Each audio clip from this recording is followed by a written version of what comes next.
Good morning.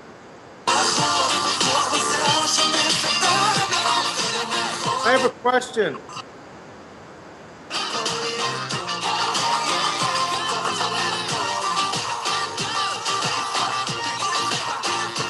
Rabbi? Jordy, Rabbi Callman, Rabbi Callman. Jean Cole has a question for you. Okay, yes. Bunny has two different types of yeasts. There's the Fleischmann's active dry and instant yeast. Is there a difference? Not for our purposes. You can use either. All right. We'll start by going through all our ingredients. That's how we're going to start. I'm not a baker. I only play one on TV by watching the Great British Baking Show. Oh, don't we all? I've never done this. This is going to be great. My daughter-in-law bakes challah all the time, so I figured I better catch up to her. Perfect.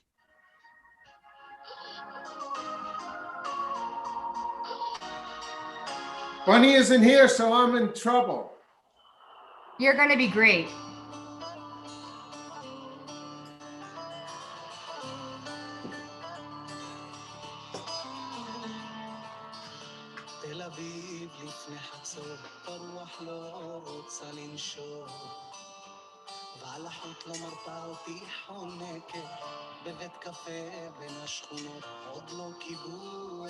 Rabbi Callman, I just wanted to let you know, Joan Bubb called. She's not able to join the morning session. She's going to join the afternoon session. She wanted to let you know. All good. Thank you. Mm-hmm.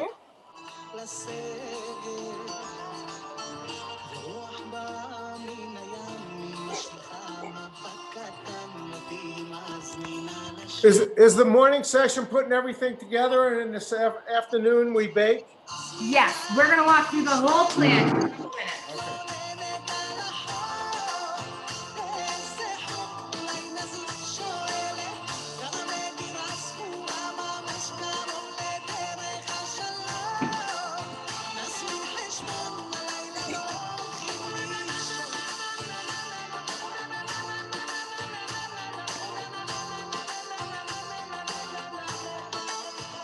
Rabbi? Yes. I have a Cuisinart and I can only use up to about 3.5 cups of flour, so I guess I'm doing a different recipe. No, it's all going to work. It's all going to work. I'm going to walk everybody through how we're going to roll. Don't worry. Even with that limited size? Yeah, you can just use a bowl. You don't need it. Do it in a bowl? Yeah, you can do it just in a bowl. You don't need any equipment. Well, I don't have enough flour to do the 7 cups or whatever. We're gonna go through it all. I'm gonna wait until we just another minute or so, just so everybody's on the same page.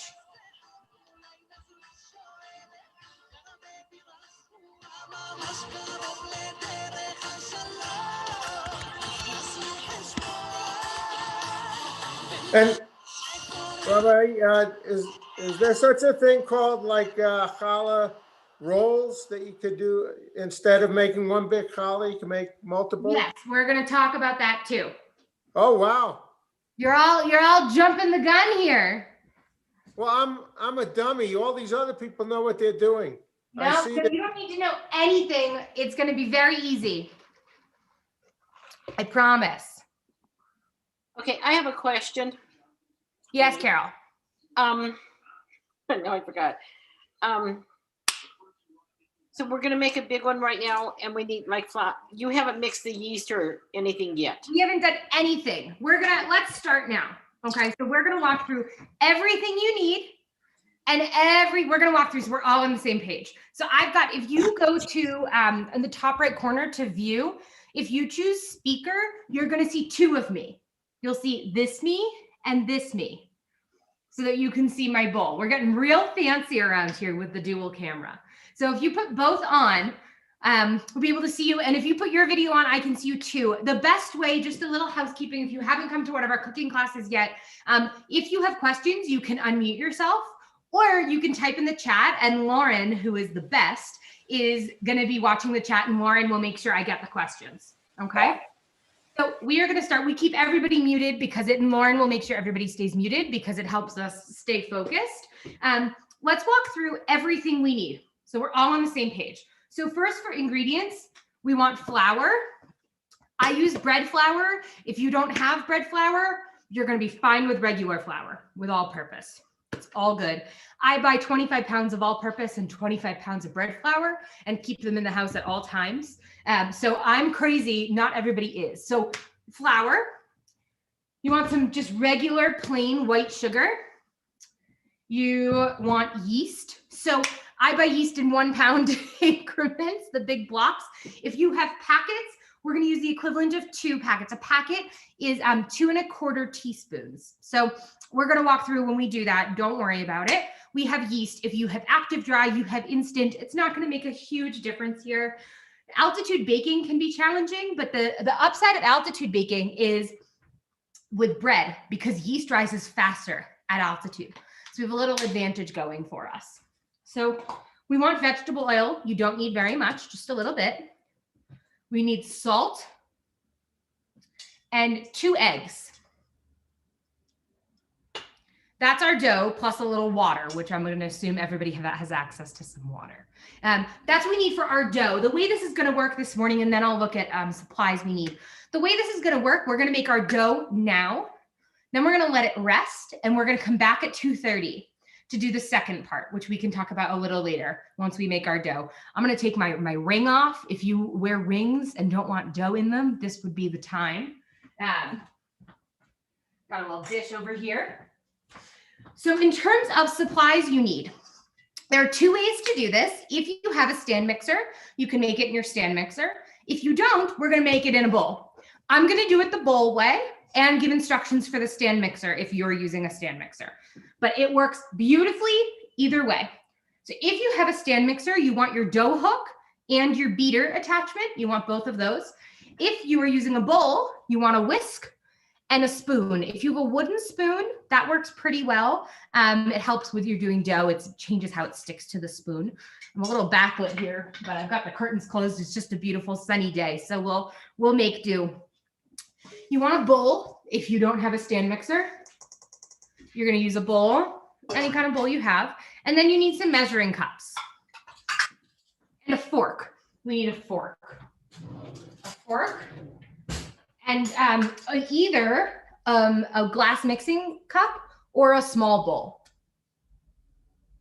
Those are all of the things we need. So I'm just going to give everybody a second to make sure we've got them all. What's the mixer thing? Is this one or this one? You want the one that's in your right hand, Jean. That one. The white one. The white one. That's the beater. In your left hand, the whisk. You want the beater, and if you have a dough hook, which looks like I have that. I have a dough hook. But Bunny already did that for me, but I figured I have that. okay. you want both. If you have a stand mixer, ideally you want, here, let me get out of my stand mixer, the beater and the hook. Okay. Got it. The other, sometimes the beaters look like this. I have 2. Okay, great. Yeah, I got both. Perfect. Jean, you can cut the recipe in half. Yes. All good to cut it in half. This recipe is going to make either 1 really big challah or 2 medium-sized challah. I would lean towards the medium, would be my recommendation to make 2. We have 3 different variations of challah, 4 if you count plain, that we're going to make today. And it's totally your choice which we're going to do. We'll talk about that once we get the dough made. Some thumbs up on the screen. Does everybody have all their stuff ready? Jean is the most excited. You win, Jean, for enthusiasm. I love it. Okay, so the first thing we're going to do is we're going to get our yeast proofing. So yeast needs to eat to activate, and yeast likes sugar. So we are going to have a 1 1/4 cups of lukewarm water. So it should feel warm to you, but not hot. So we're going to 1 1/4 cups of water. Just going to let my water takes a little bit to warm up. I do it right in here and proof the yeast in here. If you don't have a measuring cup you can do that in. Then you want to get 1 1/4 cups of water and put it in a small bowl. Oh, my water takes forever. So I'm gonna let mine warm up. 1 1/4 cups of water. The recipe we're using, for anyone interested, comes from the Modern Jewish Baking Cookbook, which is the cookbook we used for babka as well. If you were at babka classes last winter, let's see. Nope, still not warm. So if you were at babka classes last winter, that's the one that we used. It's a wonderful cookbook. I don't love to send it out because I always like to support her, Shannon Sarna, who wrote the book, as opposed to sending it out to everyone. That doesn't always feel so nice to me. So if you're interested in the book, I can send you the link to buy it. We're also going to use her recipe for Hamantaschen next month. So I have 1 1/4 cups of warm water, and I want 1/2 teaspoon of sugar. So I'm going to let me move this bowl out of the way. So again, if you're on speaker view, you should be able to see both of my cameras to watch what I'm doing. I think if you're watching on Facebook, which some people do, you can't see both cameras. You only see my head because that's who we're talking. Okay. So I'm just stirring the sugar in. It's okay if you still see some of it and it's not fully dissolved. It's all good. Again, how much sugar? I didn't catch that. 1/2 teaspoon, Michael, 1/2 teaspoon. So you might see the dog in and out. She gets very excited when there's food happening in here. She likes to come see what's happening. So then we're going to take our yeast. We want 1.5 tablespoons of yeast. It's a lot of yeast. That equals 2 packets. Okay, if you have 2 packets, so a packet is 2 1/4 teaspoons. So 4 1/2 teaspoons is 1.5 tablespoons of yeast. So you can buy yeast either in the packet or in jars or in the 1 pound blocks that I use. And I'm just putting the yeast right in here. So you're going to see, if you look at this camera, it's just sitting on the top. If you want to heat water in the microwave 40 seconds for 3/4 cup in 60 seconds. Thanks for the tip. I don't know who Prayer is. I think that's Bobby. Oh, it is Bobby. Thanks, Bobby. Okay, so I just want to stir this in. So you don't want to get too aggressive as you stir. You just want to get it mostly wet. It's not perfection. You just want to get it mostly wet. You can bruise the yeast if you go too hard on it. So I'm just stirring mine in and then just trying to push a little bit of the extra off of the fork. So just right on in. Is it better not to use the instant yeast? It doesn't matter, Melissa. It'll be fine either way. It'll be fine. Rabbi, you lost your video on your second camera. Oh, I did. That's because I have a phone call coming in. It should come back. There we go. Thank you for letting me know. I missed that. I think that was Ed who said. What do we do if it gets lumpy? It's gonna get lumpy. It's okay that it's lumpy. Don't you worry. Oh, You're doing great, Gene. Okay, so we're gonna let it sit. So if you look at my second camera here, here's what it looks like right now. It's kind of tannish water. We're gonna set this aside. It's gonna start to really get foamy and bubbly, and we're gonna smell it. Fresh yeast has an amazing smell. This isn't actually fresh yeast. Yeast that's proofing has an incredible smell. I love it. My dad and I share in that. We talk about it all the time. So while our yeast is proofing, we're just gonna put that to the side, and we're gonna get our bowl out. Either your stand mixer or your bowl. It doesn't really matter what you're using. The ingredients, the instructions are gonna essentially be the same. We're gonna wanna start with 1.5 cups of flour right into the bowl. 1.5 cups of flour.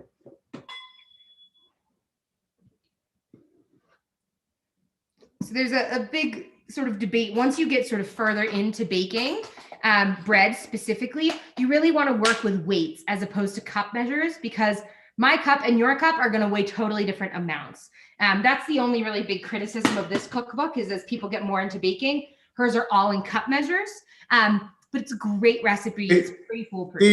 do you have the weight then? I don't have the weight on this one. I don't have the weight on this recipe. We're using this recipe because it's a very easy one with cups. So when I do other baking projects, I'll go by weight. But for us together, and a lot of people don't have scales, we're just going to use cup measures. So I've got 1.5 cups of flour in my bowl, 1.5 cups. And now we want 1/2 cup of sugar and 2 tablespoons of sugar.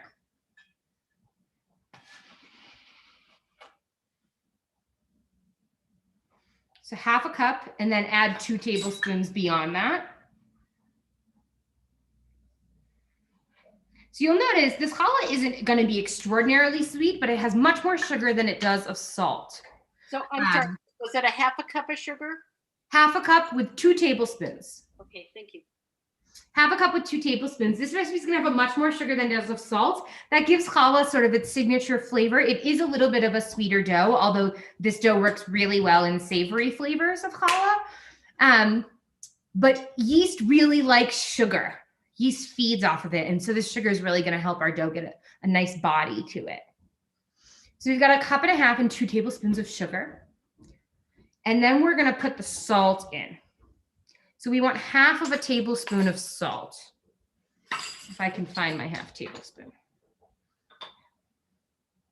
Now, could we go without salt? Because I know we don't like salty things. So does it make the thing raise or something? It's not, so this won't make it salty. It's going to give it some flavor. It's 1/2 tablespoon. It's not so much salt. You can cut the salt back if you'd like. Okay. Your dough will have less flavor to it. Okay, so how much salt? I'm sorry. 1/2 tablespoon of salt. Okay. 1/2 tablespoon of salt. So to review what we have in this bowl, we've got 1.5 cups of flour, 1/2 cup and 2 tablespoons of sugar, and 1/2 tablespoon of salt. Tablespoon or teaspoon? I'm sorry, what did you say? Tablespoon or teaspoon? 1/2 tablespoon of salt. Tablespoon, okay. 1/2 tablespoon. We're going to make a fair amount of dough here. So I'm now just whisking that. 1/2 tablespoon's 2 teaspoons, right? I'm not sure. I don't know the answer. All right, I'll wing it. It's going to be great. So I'm just whisking that together to make 3 tablespoons equal, no, 3 teaspoons equal a tablespoon, I think. so it's 1.5 teaspoons. Sharon, do you have a question? You are correct, 3 teaspoons to tablespoons, so it is 1.5. That is Thanks, correct. everybody. Sharon, you have your hand raised. Do you have a question? Oh, I didn't mean to raise it, but I actually do want to confirm how much sugar. Sugar is 1/2 cup and 2 tablespoons of sugar.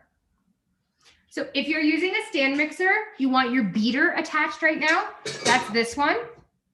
And just run it for a couple seconds just to mix it up, just like I just whisked this together. It doesn't need to be fancy, just look a little bit to get it moving. So look at our yeast. Here's my yeast. It's actually maybe easier to see on this camera. See my yeast? It's nice and bubbly on the top. You smell it, you're gonna get some smell off of it, that yeasty smell. So, and if you look at mine, I'm not sure if you can see there are 2 layers here? There we go. All right, we've got that foamy layer and the rest down here.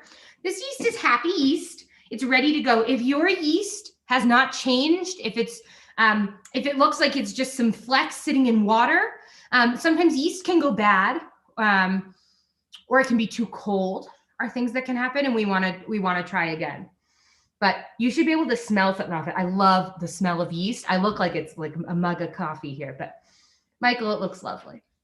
So we are going to go right into our dough, right into our flour mixture. If you're with a stand mixer, you can just have it on low and start to mix it in. If you're in a bowl, we're just going to pour right in. I try and get a fork around just to get that extra yeasty goodness out of here. So I should have the mixer running slow at 1 or 2. On And in. then pour it in, right? Yep. Okay. And we're also going to add, I might stop with the fork and move to my whisk. We're gonna add a 1/4 cup of oil as well. A 1/4 cup of oil. You can use vegetable oil or canola oil. They basically function the same way. Shayna, yes, your beater. I see you. So a 1/4 cup of oil. And the order here doesn't matter so much. Just the yeast, water, the yeast mixture and the oil both need to go in. And we're gonna mix this up. So if you're on your stand mixer, you want your beater attachment in. You wanna start on low. You really just want to beat it until it's all incorporated together. You want to try and get it smooth. And that's what we're going to do in the bowl. So I'm whisking it to get it nice and smooth. Okay. See, this is not, I mean, I tend to make mine with the stand mixer just because I have one, but my parents don't, and they demand challah when I go to visit them. So I do this by bowl with them too. I see no difference in how the challah comes out. So this is totally smooth. See, just very easy to get it to incorporate.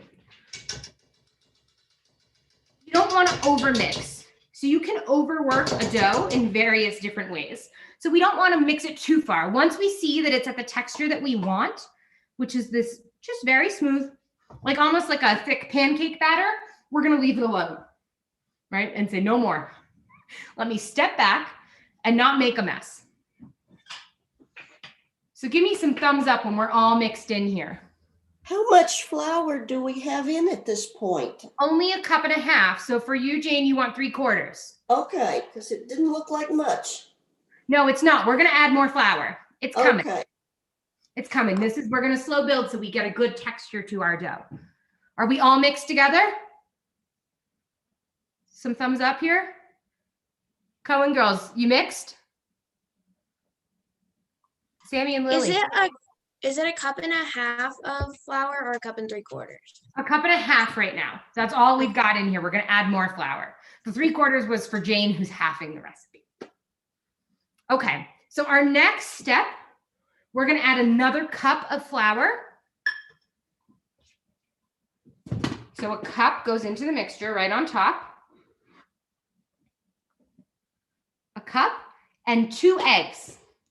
So I had the foresight, we did preschool Shabbat this morning. So before I ran to Sinai, I took my eggs out of the fridge and they've been sitting on the counter. So they're still kind of cool. But often when I can think of it, I try and use room temperature eggs. It does help the texture of the dough a bit. I almost never remember. So almost always my eggs come right out of the fridge. So it'll be totally fine either way.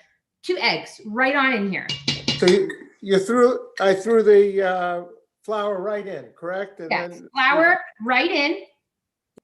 And 2 eggs right in, and then I'm gonna mix it. Challah feels like one of those daunting baking projects for a lot of people, and it's much easier than you realize. You can all do this, 110%. So I'm gonna mix this again with my whisk. You have faith in me, I'm surprised. I have a lot of faith in you, Jean.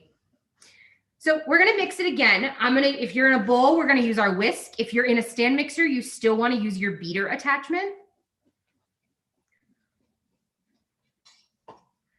So we're just going to keep mixing. And now you're going to start to see it's thickening. So you can see there's like little yellow flecks because we didn't pre-beat the eggs before we put them in. We put them in as whole eggs.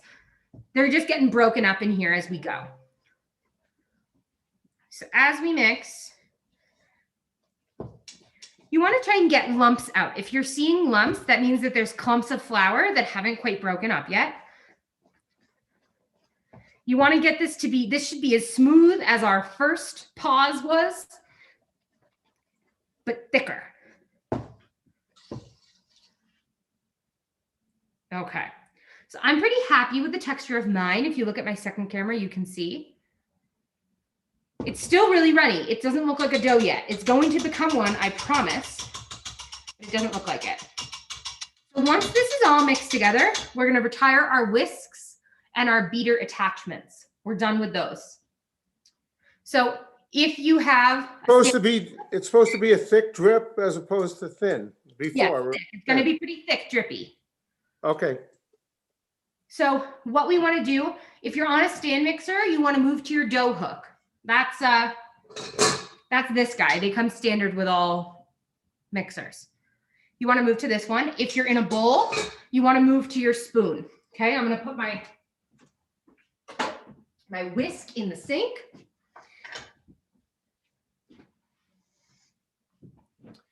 So everybody's going to give me a thumbs up when are we there yet? Or are we still mixing? I think we still need a minute. Oh, Leslie's got her spoon. She's ready. Oh, Sharon's got her spoon. Looks like. Oh, by the way, I told Ashley about this class, but she's working today, so she couldn't join. Does it have to be a wooden spoon, or can you use any kind of you can use any kind of spoon. I prefer to use wooden with dough because I like how it functions. It's a little less sticky. But I also have I actually really love the silicone kitchen utensils. Okay. I love these. I often use these as well. I've got a whole set of them. I really like them. They're very. Did we need to start it yet or wait? Which do we want? So I'm just waiting to try and see that everybody's ready for our next step. Are we ready? If you're ready, hold up your spoon or thumbs up. Beautiful. Okay. So our next step, now we're going to start to make a dough. So we're going to add, you can add a cup and a half to 2 is what the recipe says. I like to start conservatively. We're going to add flour as we go to knead it in. So we're going to add a cup and a half right now. A cup and a half of flour. Add it before we start the dough hook? Yeah, if you're on a stand mixer, just put it right in. And then once it's in, let the dough hook start to go. If you're on a stand mixer, sometimes you need to pause and turn it off, lift it up, and push the dough down the sides if it's not mixing. If it's not mixing everything in. So I'm just gonna do this motion and go around the bowl and into the middle. So you go around the bowl, you pick it up and fold more flour in with each turn. So you can see if you're watching my second camera.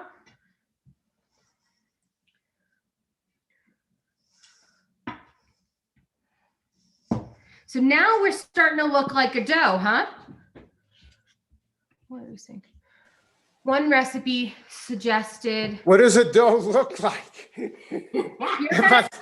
I wouldn't know what it looked like if I stepped on it. You're going to know now. One recipe suggested letting flour rest about 20 minutes before adding salt or the rest of the flour. Any reason for that? Do it on slow or medium, or what's the story on? You can start slow. Okay. How much flour? We just added a cup and a half, Sandy. Right. Speed for the dough hook, we answered no more sugar. We didn't add any more sugar, except for that sugar we added earlier. And one of the things that can happen, salt can kill yeast. And so depending on the recipe and the order that we're putting things in, you might need to amend so that the salt doesn't kill the yeast before it has a chance to make its move. That can be it. Okay, so here's what I've got. If you look at my bowl, it's super sticky, but I've got something that has formed together. I'm gonna add a half cup of flour. Add a half cup of flour. And now one more half cup after the 1.5? Yeah, I'm adding a half cup. I almost always do. I just prefer to do it separately to see how the dough's doing. Dough is temperamental, and dough is very influenced by temperature and the weather. Low or stir speed on mixer. There's a stir speed? Stir or 2, Bobby? Either. It'll be fine either way. If you're not in a stand mixer, I'm just going to start to go with my hands at this point and mix it in. And if the bowl is starting to get in your way, which mine is, right on the counter. We joke that our counter almost always is covered in flour because I'm always doing something. So I'm just trying to get this flour incorporated. And then we're going to start to knead the dough. If you're in a stand mixer, you can have the stand mixer knead it. I find I end up adding way more flour when I knead in the stand mixer than when I knead by hand. I prefer to do it by hand, but if you want to do it in your stand mixer, all the power to you. Okay, so now I've got a dough. We've got something actually formed here. How do you knead it in the mixer? Is there a special, you do it with your hand? Keep doing it. That dough hook does the kneading for you. Oh, I see. So I just need to keep on going until I get a nice Keep rolling. on going. pulling. Yes. So Rabbi, yes. what if you still have like a significant amount of flour in the bowl that hasn't adhered to the dough? Can you show me, Jane? Okay. I'm wondering why. So if it's not incorporating in, then your dough may be dry. So I would scoop up the dough that's in there and put it on your counter and start to play with it. I would stop trying to get that flour in there. So I've got my dough out on my counter. We are going to add flour as we need. You want to make sure there's some flour on your counter. Let me see. Lauren, now my hands are icky, so I'm not watching the chat. Is this the same as if you have it in the mixer or not? In the mixer, no. In the mixer, you're going to let it do its thing. You are going to add flour as it starts to get really sticky. Oh, okay. The mixer, you don't want to let it go more than 4 or 5 minutes. Oh, leave it that long. Okay. Yeah, it's going to start to get sticky. If it's making like a tornado on the hook, you want to add a little more flour. So if you're not in your stand mixer, here's how I like to knead dough. So I can only do it with my right hand. I don't know why, because I'm a lefty. But here's what we do. You want to take the heel of your hand and you're going to push it away from you. Then you sort of fold it on itself and bring it back. So push away, fold, roll it back. Push away, fold, roll it back.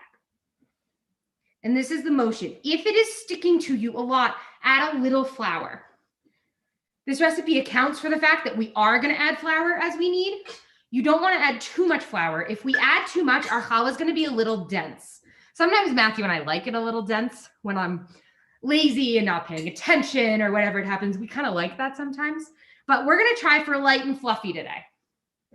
So I'm just going to keep kneading. And we could knead this 5 to 10 minutes. It's a long knead. It's really worth it. What we're going to be looking for, so see, I'm adding a little flour because mine's starting to stick to me. We're going to do something called the window pane test. So we're going to test it in a minute. I'm going to let my dough get a little farther. Trying to knead quickly and get a little ahead of you to show you what's coming. So if you see, like mine's leaving some dough residue. Jordy, we have Ed asking, will you explain the blessing to set aside the challah? Yes, Ed, we're going to talk about that in part 2. I promise. It's on my radar. It's a great question because I've got my own feelings about it, as I do about most things. So we're going to do something called the window pane test. When do you stop beating it, though, so that you can do the window test? Does it have to? You can stop it right now to try it. So here's what I'm going to show you. So if you look at my second camera, I'm going to stretch out my dough. See how it made a hole? What our goal is that we can stretch it and see light through it like a window pane without it breaking. That's our test that says the gluten has developed enough, right? And so if you test it now, it's kind of cool to see it change. So Rabbi Jordy, mine still is looking chunkier, or let me see, Jane. Jane. It doesn't look smooth like yours. It doesn't look smooth like yours. Keep going. Keep going. Okay. Does it need more flour, you think? Is it what? Does it need more flour, you think? If it's chunky, probably not. Is it sticky? It's sticky. If it's really sticky, like it's getting hard to manipulate, then I would add a little flour. Because it sticks to my hand still. Yeah, so you see, if you look at mine, it sticks a little bit, but I'm able to move it back and forth. Partly the fact yours just looks so much smoother than mine. This is what it looks like, Jordy. Okay, so you're going to want to add some flour. Your dough's a little too loose. See how mine is a little more formed? Yeah. So add like a half a cup. Half a cup of flour to that and mix it just until it comes together. Because I can't even do the window pane test because it doesn't. What's happening with yours, Sandy? I think I screwed mine up because I put too much flour in. Who said that? Carol. Not very. Carol, what's with yours? Let me see. It looks great, but I think I put all that flour in. That looks good, Carol. I don't think you screwed yours up. How about mine? Can you see mine? Yeah, Sandy, I see yours. Sandy, yours needs to knead a little more. Keep going.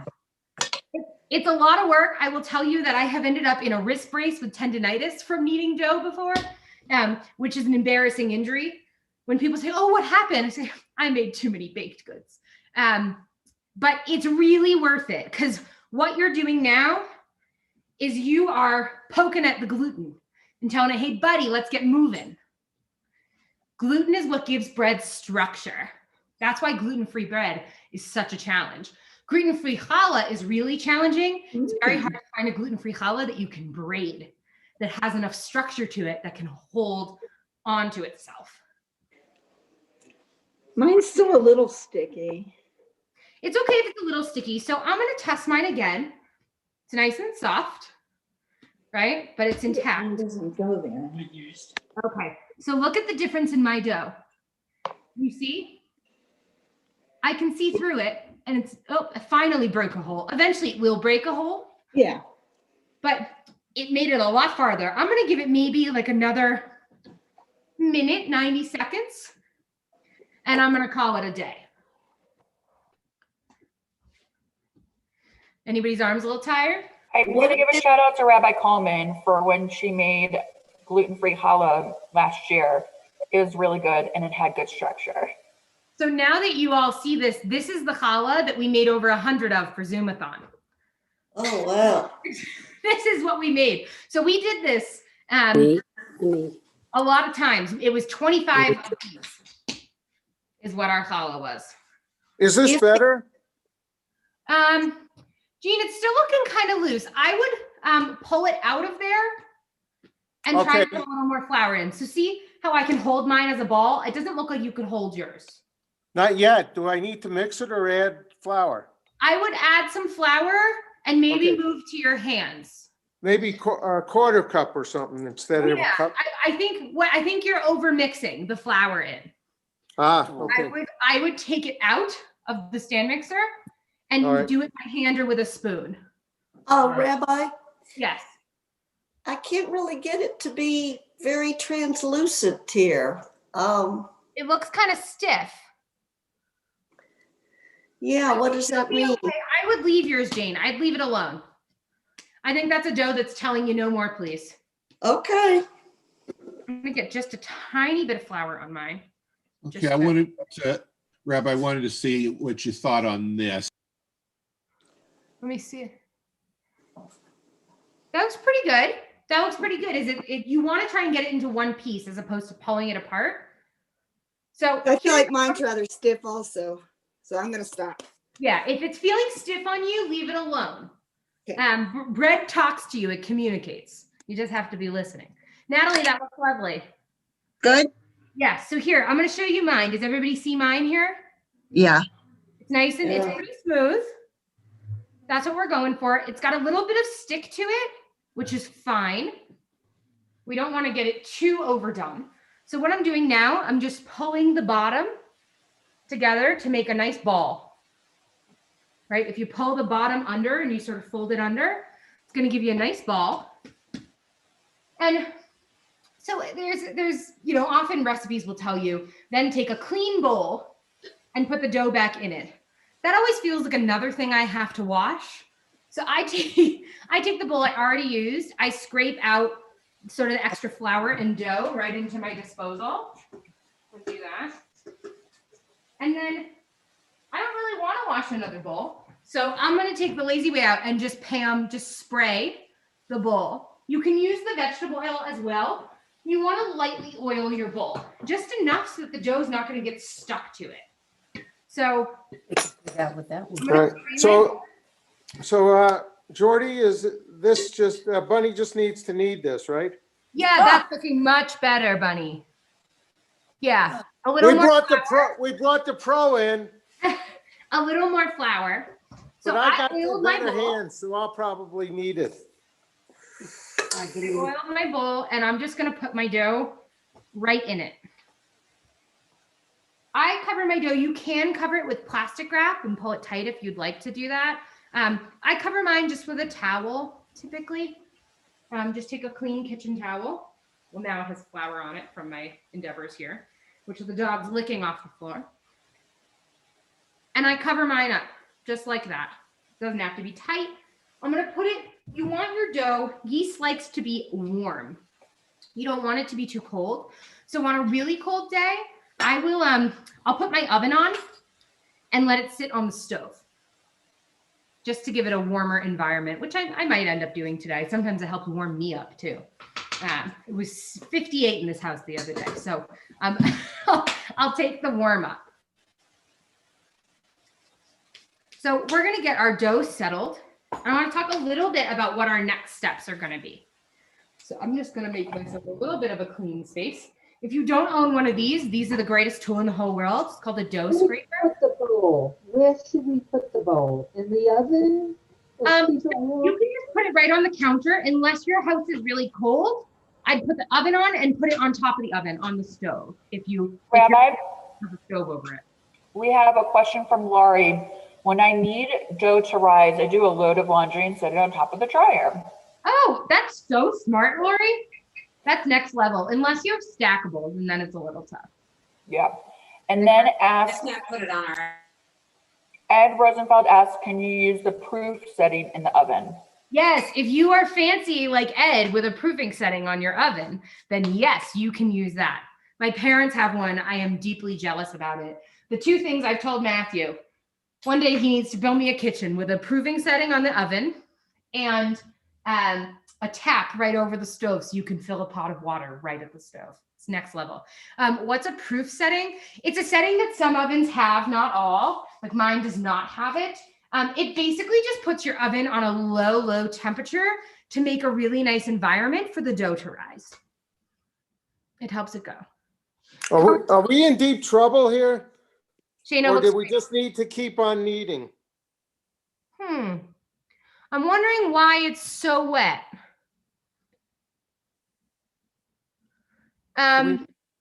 So what you might be doing, so I would tell you add just enough flour to get it not wet and then stop. I think what you might be doing is adding flour and kneading it too far. Oh, because it looks pasty. Wow. It does. It's really gooey. Add enough flour to get it to stop being like that, to get it to something a little more formed, and then stop. Okay, and then just keep kneading it though, right?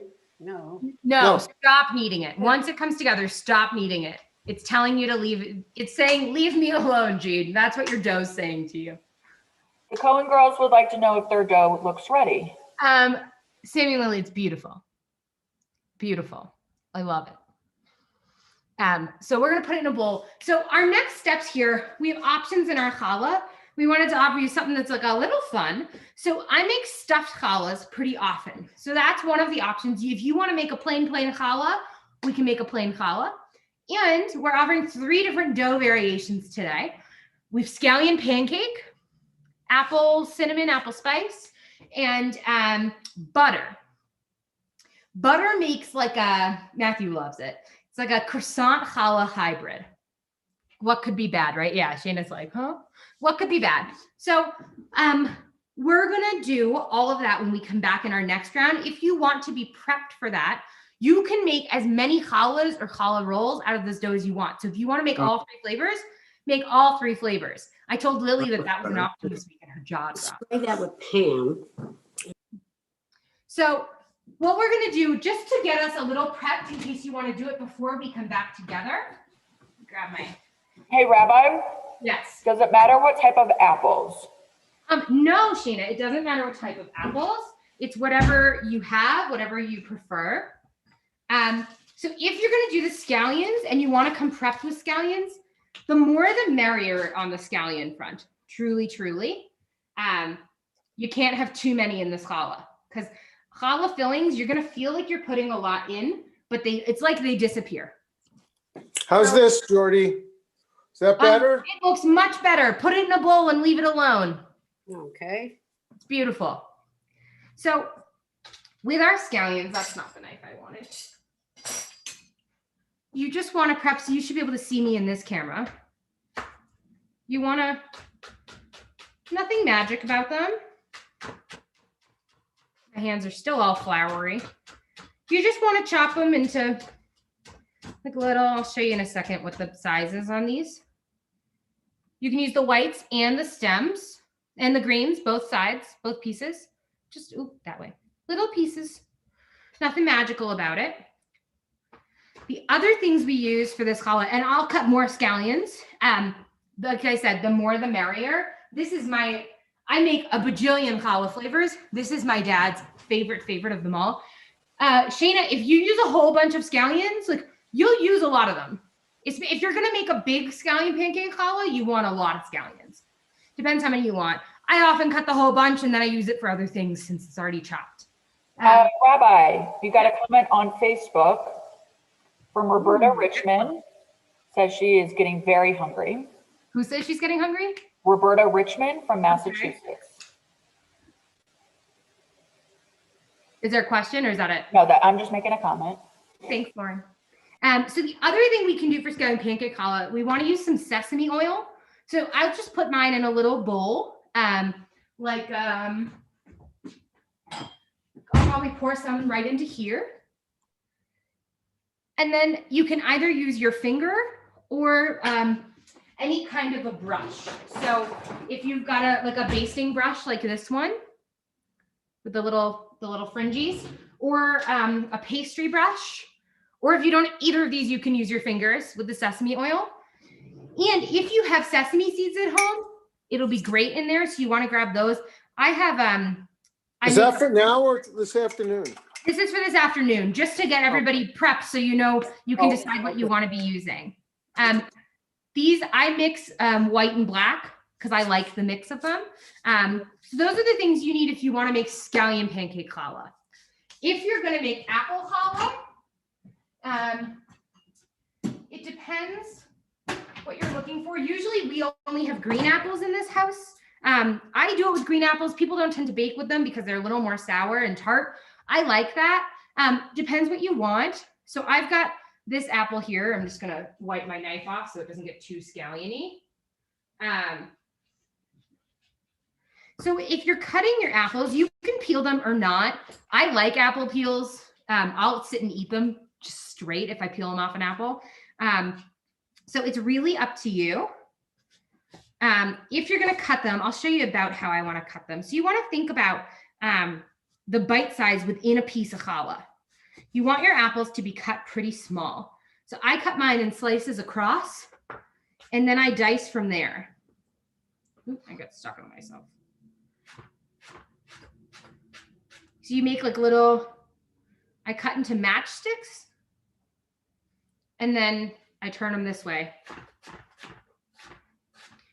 And make little bite-sized pieces. It's going to be more pleasant in your challah. It doesn't need to be extraordinarily uniform. Don't worry about it. But this is about, my hands are all floury. This is about the size that I'm chopping to with the apples. The other thing we use with apples, we can use a little honey or brown sugar or nothing if you don't want that. And any spices like cinnamon, nutmeg, cardamom, clove, allspice, whatever you like, we can throw in there. The third variation we're going to make is butter, which you don't need to do anything about it now. You just want to make sure you got a cold stick of butter. Fridge. If it's frozen, it'll just be harder to cut, but make sure you've got a stick of butter in the fridge that you are ready to part with. So those are all the things we can do to prep for our 2:30 part. Our dough is just going to rise. Leave it alone. Don't touch it. It doesn't need you. It needs nothing. So not room temperature, but cold, because I already took mine out. So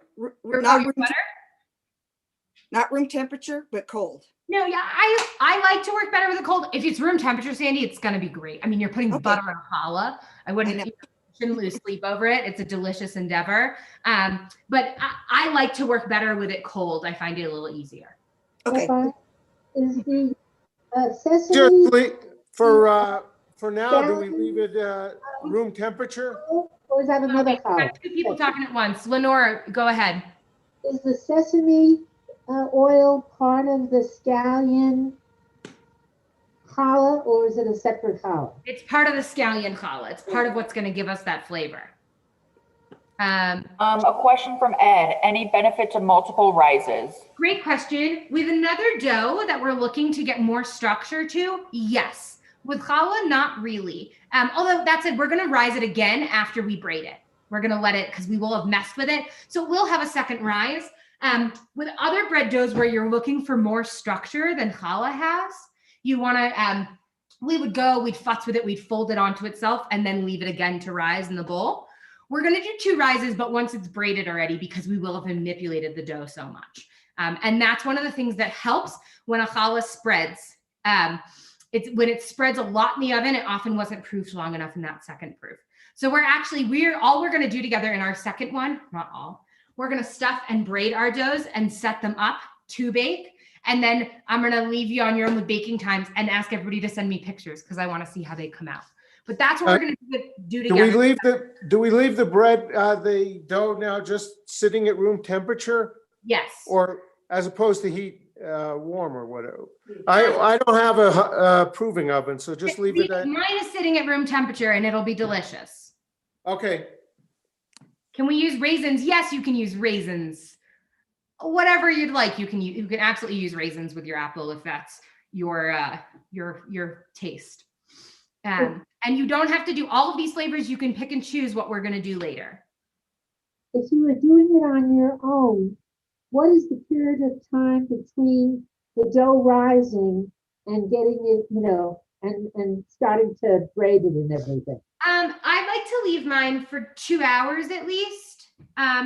You can leave it more. I mean, I maybe 2 months ago, I went for a walk with the dog and a friend with a dog, and we ended up on we tried to go for a walk, like a 1 mile walk. We ended up on 5, and I had a challah dough sitting at home. So I came home to a dough that was busting out the bowl. It's fine. That works fine. It also depends on the heat. So I usually let my dough tell me when it's ready. I like to see that it's risen, that it's grown. When we did challah for Zoomathon and baked 100 of these, they rose pretty quickly because it was so warm in the kitchen. It was June. They rose very quickly. And we had so much energy. We had the commercial convection ovens on. And Lisa and I were moving around. Lauren was in there. We made a lot of energy. And so it was pretty warm in there. They bubbled over. They muffin topped out of the bowl is what we said. So it doesn't need to be that big, but this dough, we are going to see a rise. I always like, so if you look, if you can see, my bowl has a dip in the middle with the towel, right? The towel is naturally dipped. I like to see that the challah has come up to meet the towel. That's one of my measurements, but it will grow. So this is what it looks like now. Take a look at sort of how far up the bowl it's gone. It is going to grow. And this doesn't need to be a rise that is over the bowl, that's muffin topping. We just want to see that it's grown some. Barbara has a question. She has leftover flour. Is that all right? Yes, totally. Don't worry about it. If whatever your dough needs. Honey has a question. Oh, can I ask a question over here? Yeah. Okay. What is the difference between the fast rise and the original yeast? So the fast rise the instant rise, fast rise is gonna go a little faster. Honestly, I never see such a big difference. I never really see it in buying the different kinds of yeast. What I buy is typically is the active dry. That's what's in this container. But it will rise a little faster, but I never see a major difference. Now, do you use a convection or a regular oven? Regular. We're going to use regular. And we're going to need, when we come back, we're going to want a cookie sheet and some parchment paper. If you don't have parchment paper, I use the silicone mats. So if you have those, you can use those. Or if you don't have that, we could use some tinfoil, whatever you've got will make work. Other questions before we press pause and we come back at 2:30? We should wait until about like 2:15ish to cut the apples. Yeah, you can wait. Or you can put them, Lily, you can cut them and put them in a container in your fridge and they'll be fine. It's up to you. I'll probably I'm probably going to snack on this apple actually, and then I'll cut another one later. You need a full cooking sheet? Yeah. Okay. And then if I split it into two, one for the butter, all I need is like a half a thing of butter if I split it in half, and then the other one's plain, right? Yeah, ish, whatever you'd like to do. You can break this up however you want. All righty. See you later. All right, everybody. We'll be back at 2:30. If you are in a panic about your dough at some point, I'll be on email all afternoon. So you can shoot me an email if you're in distress.